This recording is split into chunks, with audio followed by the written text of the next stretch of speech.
Hello, and welcome to this brand new episode 3 of Women, Sex, God, Power, a podcast that is exploring the extraordinary evolution we are currently moving through as a collective consciousness, the rise of divine and dark feminine power as women increasingly reclaim their autonomy, the downfall of modern day men, the destigmatization of sex, and how to live a life that is authentically aligned with who you are as a spiritual being having a human experience. If you are new to my work or new to this podcast, the first thing I would like you to know is that the aim of this podcast is to have conversations that are typically considered taboo regarding topics that we tend to shove into the collective shadow, maybe speak about behind closed doors, in hushed tones, in privacy, in secrecy, because we're terrified and scared of the judgment, belittlement, and attack that we might receive for choosing to openly explore topics regarding sex, monogamy, and anything else that has caused us to become heavily conditioned with concepts and one-dimensional ways of living and experiencing our human life that are not actually serving the highest actualization of who we came here to be, our most creative self, our most expressed self.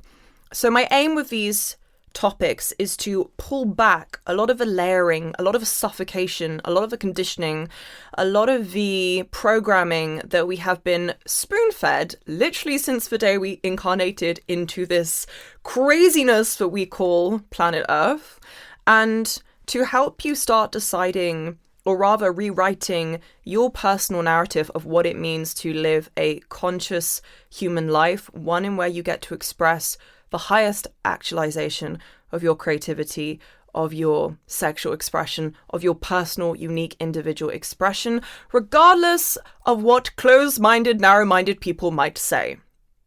Before we officially begin, I just want to quickly mention, if you are a woman that is looking to actualize more of her power, more of her self-expression, who might be struggling to find the tools of support that can really resonate or speak to you in a deeper way regarding some of the traumas or emotional repression that you are moving through, some of the challenges that you are looking to clear from your life, I've recently released a new webinar called The 3 Steps to Becoming Powerfully Magnetic to Attract Aligned Relationship.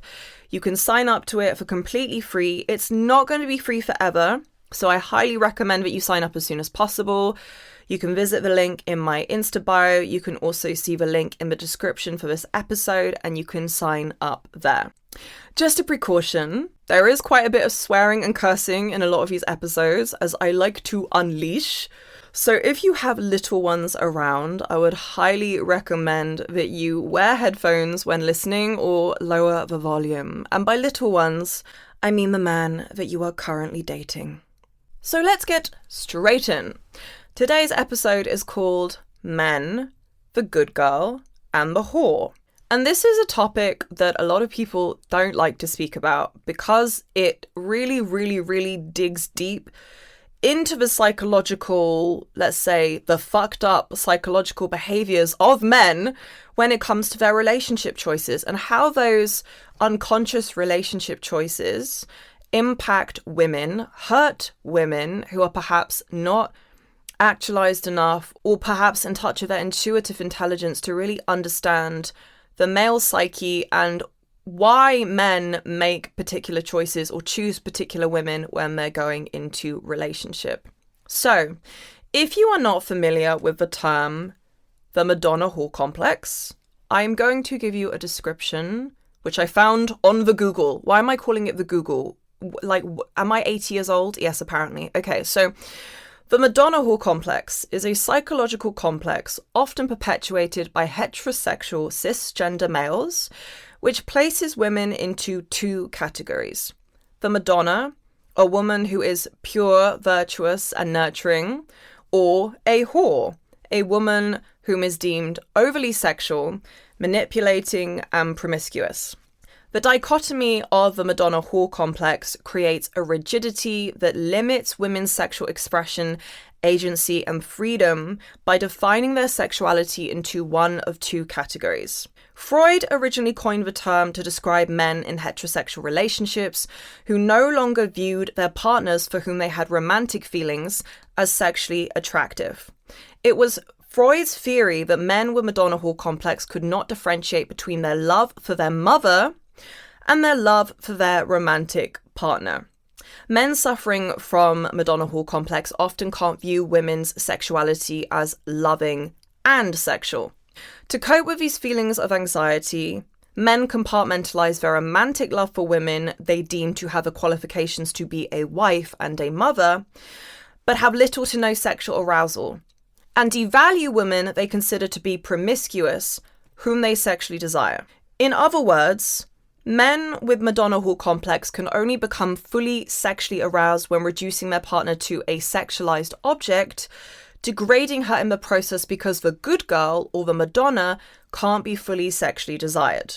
The Virgin Mary is often depicted as nurturing, motherly, and modest, therefore she is surrounded by earthly and heavenly beauty. Underneath the Madonna is Eve, who is primarily naked, surrounded by darkness, and using her naked body as a form of temptation, sexuality, and is therefore sinful. Whilst the dichotomy of the Madonna Whore Complex was created by straight men in the protection of their ego, who would have believed that? Who could have believed that such a thing could be possible by men? Sorry. Research shows that men with Madonna Whore Complex show overall lower relationship satisfaction than men who support gender equality.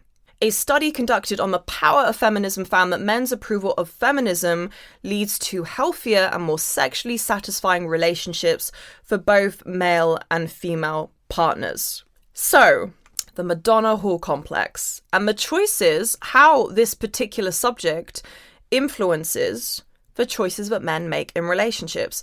Because there is this split in the average man's psyche, in the way that he views women. There's this conflict because all of the things that men say that they want in a woman, in a relationship, that nurturing, traditional, conservative woman is often vastly contradicting with their internal desires, with their private life, the type of woman that they are choosing to engage with behind their wife's back, which is this whore, right? I would prefer to term it as the dark feminine. And what the dark feminine has, which the good girl doesn't have, if we compare it to the women who are stereotypically categorized as mothers, wives, and have taken on that role and heavily identify with that role, often the whore, the woman who has this dark feminine energy, what she has is this level of comfortability and self-actualization within her own sexuality, within her own creative expression, within her own awareness of herself and her power, which is very, very attractive to men who are choosing to get into relationship, to make commitments in their partnerships with women who have that more traditional, conservative, socially acceptable appearance as far as society is concerned. So the way that this often works in our culture, in our society, is that men make the choice to pair with a woman of a certain archetype as a means of projecting a certain impression of themselves, upholding this facade, this persona of the man who is a law-abiding citizen, the man who is respectful and decent, the man who is to be respected for the choices that he makes in relationship with women, right? So it's very much about using a woman as a status symbol, using a woman as a add-on, as a symbol, as a asset through which he can project his own persona, his own status.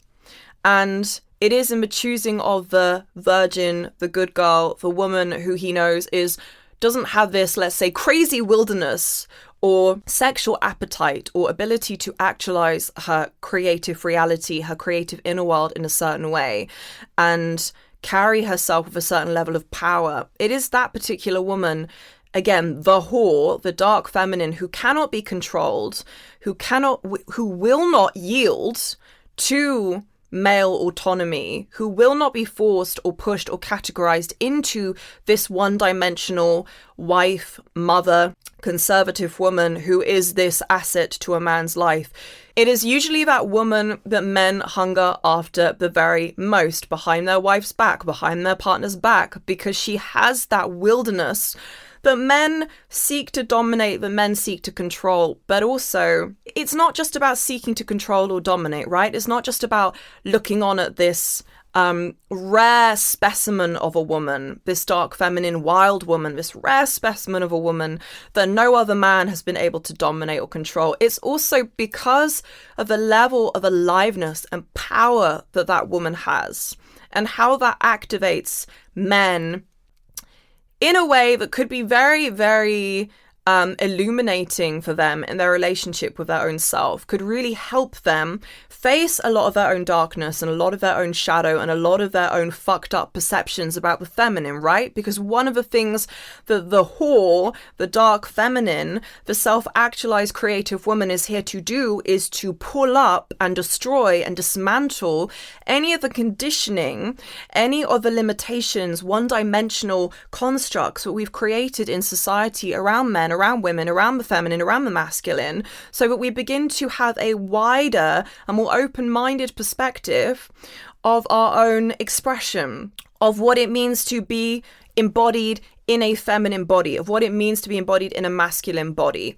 So this is not just about this woman, this whore, who is the object of most men's sexual desires because she is so free and so liberated and so interesting and so unusual and spontaneous, right? With the whore and the dark feminine, one of the things that distinguishes her from other women is that she's unpredictable. She's uncontrollable. We don't know what she's going to do next. We don't know what move she's going to make next. We can't predict.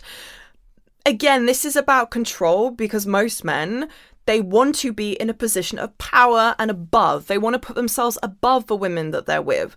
So if you have a woman who is stuck in this maiden, good girl, mother, wife archetype, you also have a woman who doesn't really know herself, who has conformed and agreed to be part of these social roles, to be part of this conditioning that tells women you can only be this or that, right? You can only be a mother and a wife, but you can't also be sexy. You can't also be pole dancer. You can't also be a creative maverick. Or you can only be sexy. You can only be sexually desired by men, but you can't be an intellect.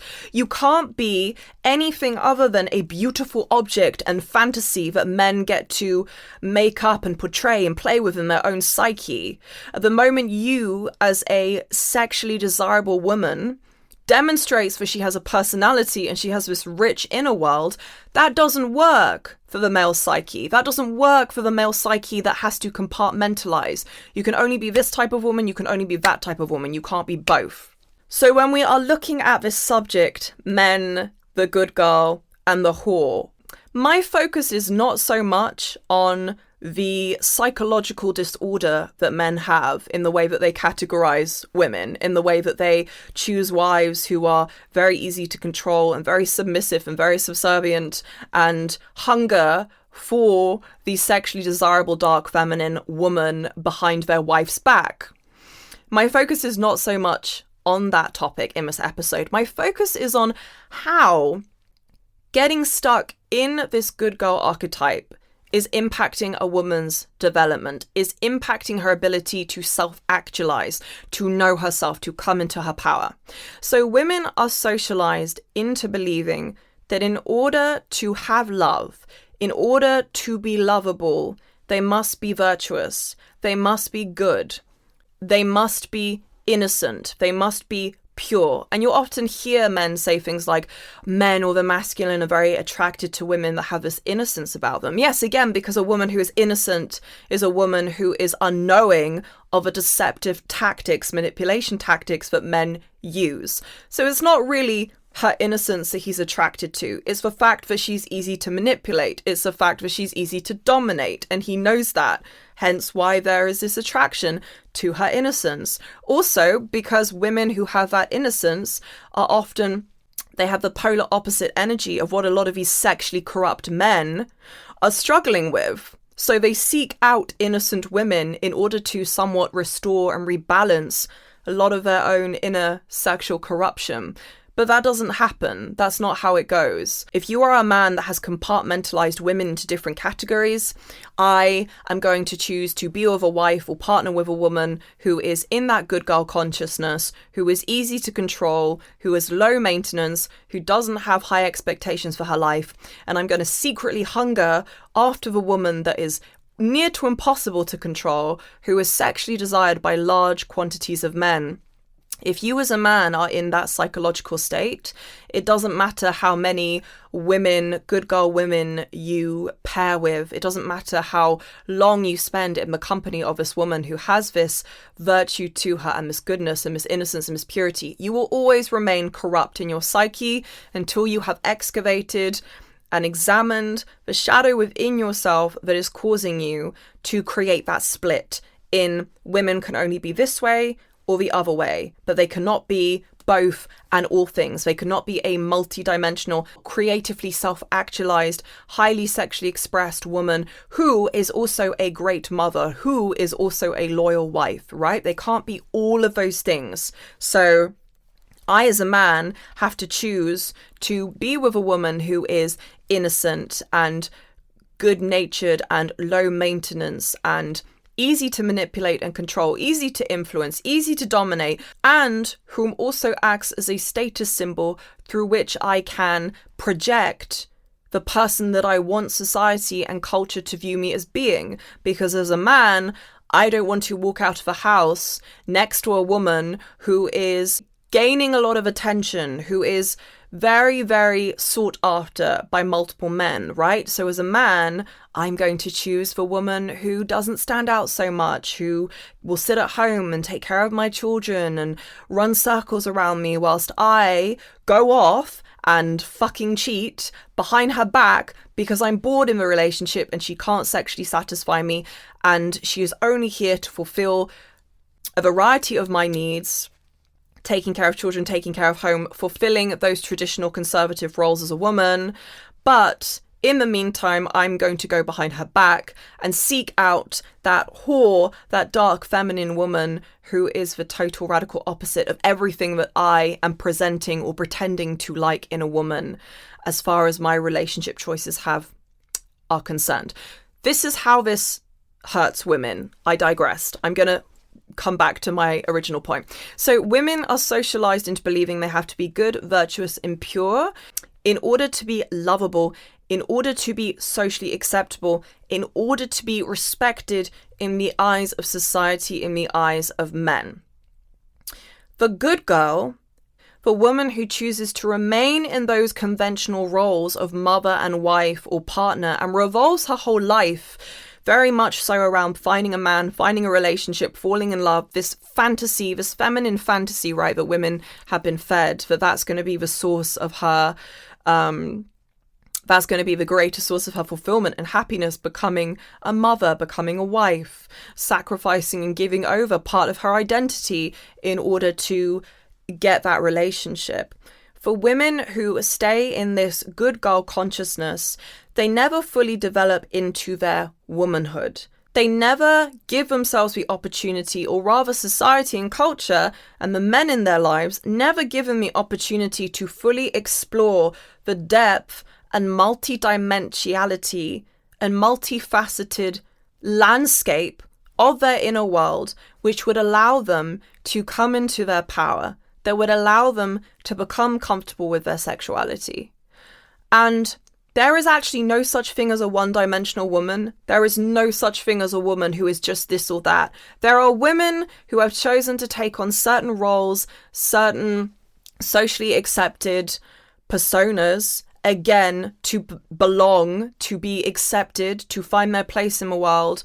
But within every single woman on this planet, there is a rich diverse world full of nightmares and horrors and dark fantasies and sexual fantasies and desires and creative yearnings that she wants to actualize. Some women are more actualized by nature and more aware of that inner world and the depth of that inner world than others, but there is no such thing as a one-dimensional woman. There are only women who have been suffocated and robbed of their own voice and expression and spirit and pushed down and attacked and bullied into submission and subservience to the point where they forget that they have that multidimensionality and they have that voice inside of them.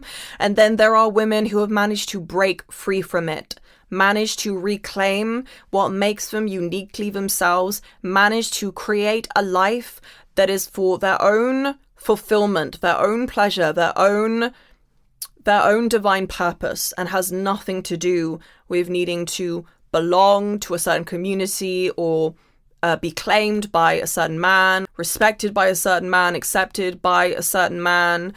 And I think one of the points that I would really like to drive home on this episode for women is that women should never take it as a compliment when a man decides to choose them based on the fact that she is nurturing and easily slots into one of these one-dimensional roles that he wants to see her in for his own benefit.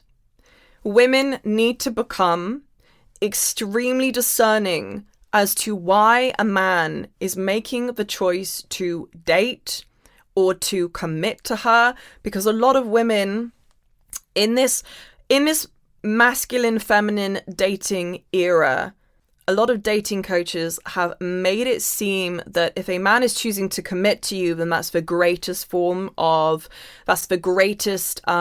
deciding factor as to how serious he is. But you need to question, why is that man so willing to commit in the first place?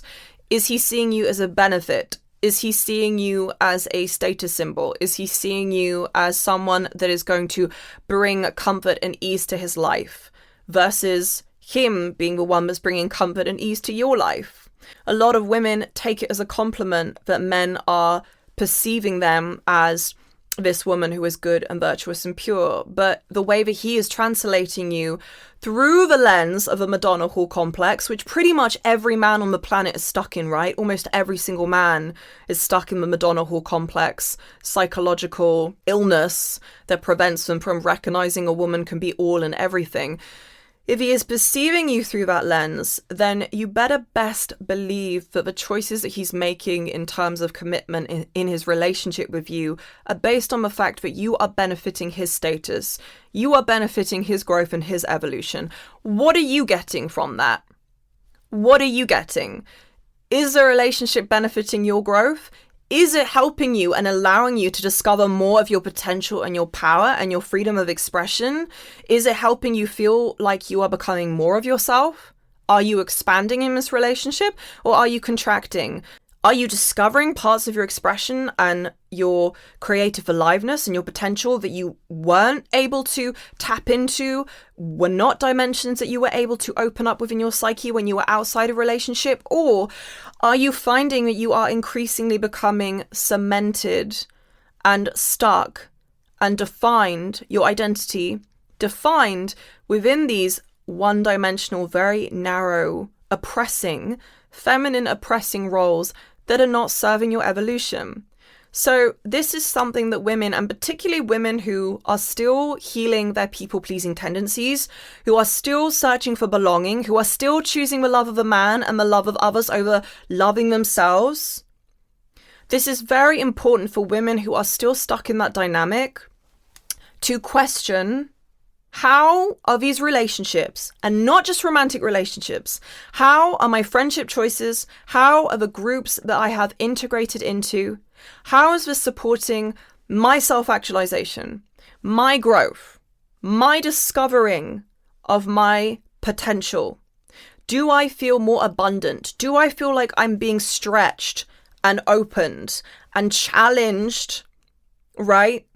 Because when you're in a relationship with a man who is embodied in his masculinity, truly embodied in his masculinity, he wants to see you stretch. He wants to see you grow. He wants you to recognize your power and who you are as an individual, unique being outside of your relationship with him, outside of your relationship with your children or your identity as wife or mother or partner. He wants to see you stretch and self-actualize yourself and come into your power as a woman, because he understands, as a man who is confident and embodied and articulate in his masculine expression, he understands how much your stretching and evolution into your womanhood and your empowerment is going to nourish and also encourage him to come into more of his power, to live in a way where he is challenging himself, he's upgrading himself, he is moving through life with courage and confidence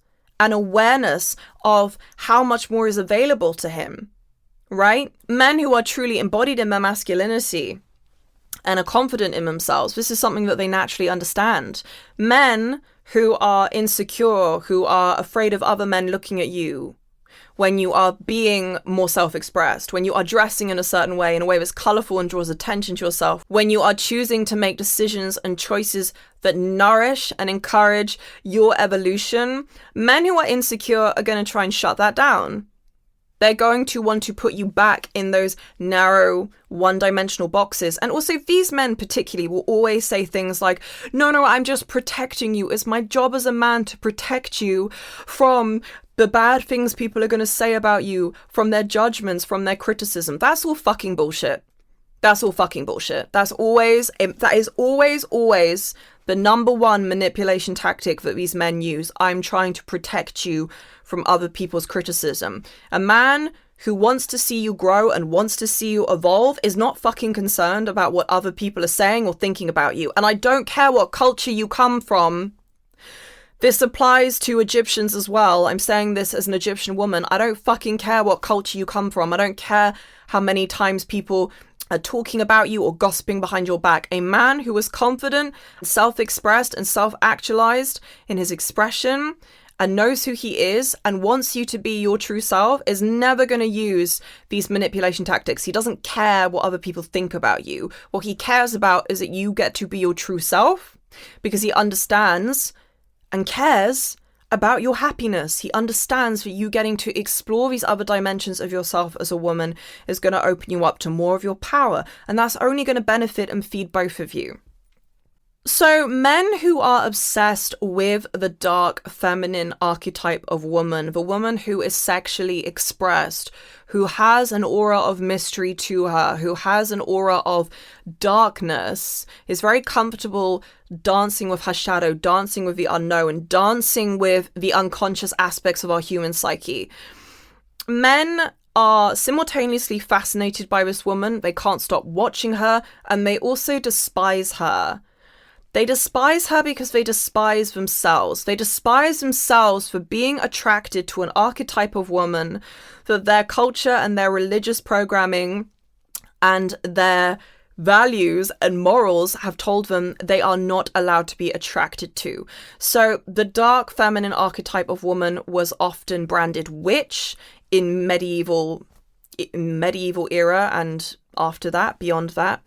She was often branded the witch. She was branded the problem, right? The woman that was going to uproot a lot of the political, social, cultural constructs in that time. So she was usually the woman that ended up being burnt, killed off, hung, pretty much the life story for all my past lives and and this one as well. So the dilemma for men with the whore and the dark feminine archetype is that they hunger after her. She is their sexual fantasy. She is the woman that he wants to experience. And she's also the woman that won't let men experience her, right? That's the other thing that's very specific about the dark feminine archetype, that I'm talking about the woman who's really actualized in her dark feminine power here, by the way, not the trending weird definition that we have of dark feminine going around on TikTok and Instagram right now, where it's very surface level. I'm talking about the woman who is really rooted in her worth, who really understands her own darkness, her own power, who is very intimate with her self-expression, who understands the value of her sexual energy, who really understands the value and the power of her sexual energy and how to use that to actualize and manifest herself. So one of the things that angers men who are hungering after the whore, the dark feminine, is that she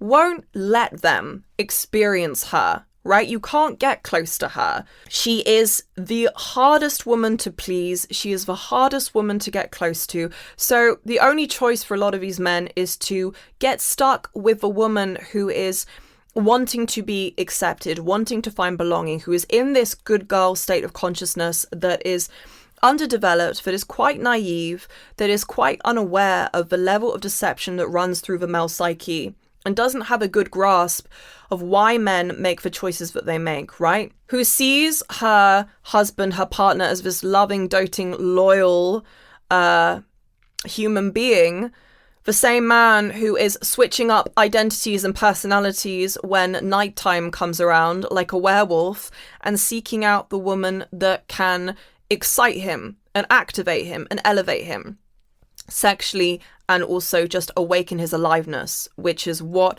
the dark feminine can do. So being stuck in good girl consciousness is very, very damaging for women. It keeps her in this underdeveloped, naive state. When she is in that state, she is vulnerable to men who are predatory in nature, which unfortunately is most men. She wants to be coddled and protected by a man, and hasn't matured enough to attract a man that is actually disciplined in his sexuality. This is the other thing about women who are in good girl consciousness. They can only attract a man who is a match to the state of consciousness they are in. So what is the type of man they attract? They attract a man who is sexually undisciplined. They attract a man who is still in his boyhood. He might look like he's a grown-ass man. He might be 35 or 40 or even 60 years old, but he is still very much 16 years old in his consciousness and his perception and understanding of women and their sexuality. This phenomenon is specifically prevalent in countries such as Middle Eastern countries, certain African countries that have been heavily programmed with religious conditioning and that has demonized women and men for exploring their sexuality. It keeps them in that very, very naive, underdeveloped state of consciousness. And if you are a woman who is in good girl consciousness, who has rejected her sexuality, who has rejected the darker side of her womanhood and her power, the power that comes from that, then she is going to continue attracting men who are sexually undisciplined and who are simultaneously hunting for that dark feminine woman, for that whore, whilst also preying on women who are in this naive, unknowing state of awareness when it comes to men and their relationship choices. Women who keep themselves boxed into this one-dimensional archetype, whether we're talking about mother, maiden, wife, it robs her of her individuality. It robs her of her autonomy. It robs her of her manifesting power. They lose themselves easily to a partner, a husband, the identity of mother and wife. And they don't give themselves the space and the freedom, right? The freedom to learn who they are beyond these roles, beyond these socially acceptable, heavily conditioned roles, which women alone have been told they need to embody for the sake of being worthy, for the sake of being valued in society. And another downside of this is that when women don't reclaim their power of expression, they end up becoming very, very resentful, very angry, very jealous, very envious, very hostile towards women who have managed to actualize that power, who are living aligned with their individual, authentic, creative expression, who are choosing to make decisions that are aligned with their own internal navigating compass, who are choosing to make choices and decisions based on what they desire, what they desire to experience, what parts of themselves they want to express outwardly in the world, what parts of their life they want to fill with the future version of themselves that they see they have the potential to become. When you don't allow yourself to explore your multidimensionality as a woman because you've deemed it shameful, you've deemed it harmful, you've deemed it unacceptable to the culture, to the community, to the family, to your conditioned values and principles, you rob yourself from knowing the depth of your feminine power. I know that when I talk about these concepts, feminine power, being empowered as a woman, it sounds very abstract, but this is because you discovering your power as a woman is something that's very personal to you. No one else can tell you what that looks like. No one else can tell you what that looks like. For an artist, for a painter, that might look like transitioning from painting beautiful, colorful landscapes to painting, demonic faces or faces of witches covered in blood and like vomiting up all kinds of nastiness from their lungs. I don't know, I'm just like riffing here. But it looks like making a transition from what is socially acceptable and the part of you, the good girl, the inner good girl inside of you that is running your life and forcing you to make decisions based on what is going to make you more likable or more accepted or more chosen by a man, by the community. Making that transition from letting the good girl dominate your life to letting the whore, the rebellious woman, the darker aspect of your nature, the aspect of you that has all of this desire to explore parts of her that might have been in the past, in an older time, typically condemned or ostracized or attacked. It looks like making that transition from good girl, people pleasing, what is socially acceptable, are people going to like me for this, are they going to understand me for this?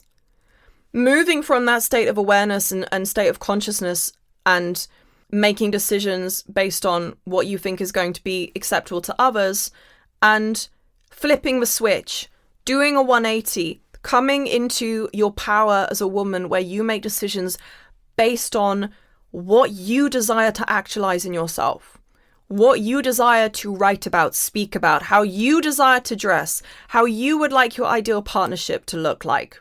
And it's not like this is an easy overnight journey for us to take as women. It's not, because we have to go through so much reconditioning and reprogramming and stripping back a lot of these toxic layers that have been injected into our psyche by a sick society that has told us and conditioned us and forced us and squashed us into these forms of behavior and expressions that are not an accurate depiction of what feminine power really looks like. So again, as I said, it's very personal. What being powerful looks like to you is going to look very different to me. What is your definition of success? That's a good place to start. My definition of success is freedom. It's freedom of self-expression. It's getting to say and create and sing about and talk about and actualize the visions that I have in my subconscious, the dark little crazy witchy visions that I have shut down in my subconscious for so many years because I was afraid that it was going to be too weird and too dark and too intense and too much for people to digest and absorb. For me, it was getting to the point where I stopped prioritizing or caring about other people's perceptions or responses or reactions, stopped making myself responsible for people's feelings towards me based on how they are viewing me, based on how they are receiving what I'm saying, and just allowing myself to unleash. So for you as a woman, what it looks like for you to be empowered and powerful and multidimensional and explore more of yourself beyond that conditioning is very personal to you. No one can tell you what that looks like, but certainly no man that you are in a relationship with should be making you feel like you have to restrict more of your expression, that you have to reduce more of what makes you uniquely who you are, that you have to sever yourself from certain parts of your identity from key parts of your identity in order to commit or fit yourself into the roles and narratives that he or society or culture has decided you must be in. Because nothing kills a woman faster than that. Nothing kills the feminine within a woman. Nothing kills her spirit and her soul and her aliveness faster than a relationship with a man who is telling her this is what is acceptable for you as a woman and this is what is forbidden. This is what is socially disagreeable, frowned upon, as we say in the UK. For you as a woman, it's about excavating a lot of that conditioning that you've taken on from the inner patriarchal narratives, from the voices of the men that you've absorbed that are telling you this is acceptable, this is not. You need to revolve your life and your appearance and how you present yourself to the world based on these conditions. Everything else is forbidden. Being powerful and what that looks like to you is very personal, but taking back your power begins in the same way for all women. It's dissecting and rummaging through the crap that they have been handed by the world, by the collective consciousness, by the collective shadow, and saying, this is serving me in the development of my creativity and myself. This is repressing me. This is making me feel constricted in my body. This is making me feel less alive within myself. The key word here being feeling. This is making me feel fill in the blank. This is making me feel more vibrant, more connected to my spirit, more connected to my soul's voice. A lot of this comes down to, again, relinquishing the responsibility of taking on other people's projections, other people's perceptions of you. Especially men's. Oh, if you dress like that or you do that, then it makes you this kind of woman. If you say that or you speak on this, it makes you this kind of woman. These are all their perspectives based on their own narrow-mindedness and their own lack of awareness and lack of intimacy and relationship and awareness with their own psyche, with their own self.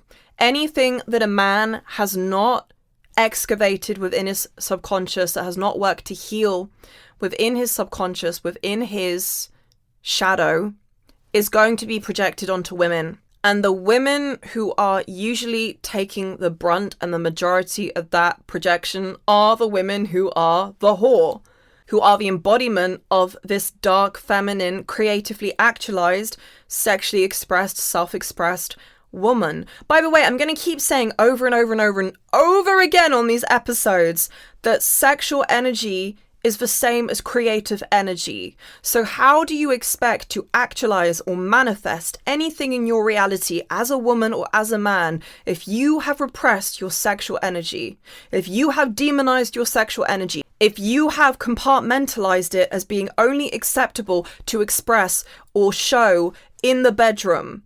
That is medieval, Victorian era, at least speaking from a British perspective, Victorian era thinking. Okay? And this is what I mean about the collective shadow. If we don't talk about what's in the collective shadow, it stays there. It never, never, ever transforms in its expression and finds a more wholesome way of moving through us as individuals, as a collective. So how are you going to actualize your power? How are you going to change your relationship with your sexuality as a man, as a woman, if you are only allowing that part of you to express in secrecy and privacy? Because part of you is ashamed of it. You cannot be a creatively actualized person that has created abundance in their reality, that has manifested the life that you desire to be experiencing when you hold so much sexual shame. And for men, a lot of this, again, comes back to that Madonna Whore Complex perspective of, I have to compartmentalize women. I can't accept them for being all that they are. I can't accept that one individual woman can hold the full spectrum and expression of this entire universe within her being. That she can embody all of these different roles all at once And if she does, then I'm going to demonize her for it. I'm going to attack her for it. Which brings me back to my other point. Sorry, I keep digressing. This is how my neurodivergent ADHD on the spectrum mind functions. I'm choosing to use that as an excuse because it's like a tree that has all of these different branches that's growing up to the heavens, and there's one branch that grows them, and there's another branch and another branch and another branch, and it keeps growing. The tree's branches don't really grow up to heaven, do they? They grow outwards. But my tree, my inner tree of ideas and thoughts and philosophical musings, it is forever growing and expanding in a way that sometimes draws me away from my original point. My original point being that women who do choose to actualize themselves and openly express their sexuality and their creativity are the most demonized of all the archetypes, of all the feminine archetypes. So it means that women need to fight that much harder to create a space in which they can experience and explore the depth of their expression away from the prying, judgmental eyes of men and other women who have absorbed this narrative of sexual shame and patriarchal conditioning. You have to create that space for yourself to explore the depth of your expression so that these parts begin to grow in their power. Whether we're talking about your sexual power, whether we're talking about your intuitive intelligence, your higher sensory psychic wisdom, all of these things help you grow into your womanhood. Your womanhood is a combination of your sexual power, your intuitive intelligence, your womb intelligence, your ability to read subtle energy so that you always know what is happening in every single relationship, situation, and dynamic with the people in your lives so that you keep yourself out of danger, out of trouble, and prevent having your life path sabotaged by people who don't want the best for you. Moving out of this good girl consciousness, moving into the full actualization of your womanhood means relinquishing, taking on responsibility for how other people feel about how you are choosing to express yourself in the world. Cutting the cords between you and your parents, you and your culture, you and your ancestors, you and your religious beliefs, anything that is harming you as a woman, but also as a man, and that is causing you to have this fracturing in your psyche, this fragmentation where you categorize people as this, that, or the other, rather than recognizing that they are a complex individual being with an entire universe and an entire world that exists inside of them, full of contrasting parts, full of contrasting desires and feelings and complexities, and that not a single human being on this earth, and particularly women, can be categorized into one role, into one title, into one dimension of themselves. And when we do that to women, we create a society of women who are naive, underdeveloped. How does that affect them when they're raising their daughters and their sons? That narrative of you can only be one thing in order to be accepted and find belonging continues. We continue to breed a society of men who are not respectful of women, who do not understand feminine power, and also who do not work to become more actualized and developed in their own masculinity, to take more responsibility, to take more initiative, to be more aware, self-aware about what is happening within their own psyche and subconscious, and to question it, to question whether that is a healthy way to perceive the women in their lives, to perceive the feminine as an expression, or whether most of it is just conditioning that is causing a lot of damage in their relationship choices with the women that they choose to go after. The healing that is going to happen in the way that men perceive women and the way that women perceive themselves, and therefore perceive other women, because the relationship you have with yourself is a relationship you have with everything else. The healing is going to happen when men begin to excavate and self-examine and question everything they've taught about what it means to be a woman who is embodied in her power. They have to. They must begin to change their definition and their associations with womanhood as a man. They must be willing to do that healing, to do that questioning. Otherwise, we continue to have a world full of very, very disembodied, very fragmented, unactualized people, very unhappy people. Very unhappy people. How are you going to be a happy person if you don't know yourself? How are you going to be a happy person if you don't have the courage to dive deep into your own inner experience and figure out what is important to you, what is valuable to you, what is going to allow you to have healthier relationships with the women and men around you? The misery that we've created in society is largely due to, I can't say largely due to, there are many, many multiple complex factors, but one of the hugely contributing factors is when we create these constructs and these definitions of this is masculine, this is feminine, this is what a woman should be, this is what a man should be. So much of a repression and misery that we've created in our culture and our society is because we do not allow ourselves, and we do not then allow one another to explore the depth and the range of our expression and individuality without judgment, without criticism, without attack, without demonization. I encourage you to view everything in your human experience with open-mindedness, with curiosity, before you begin labeling and categorizing it. I'm not just speaking about women and your relationship with women as a man.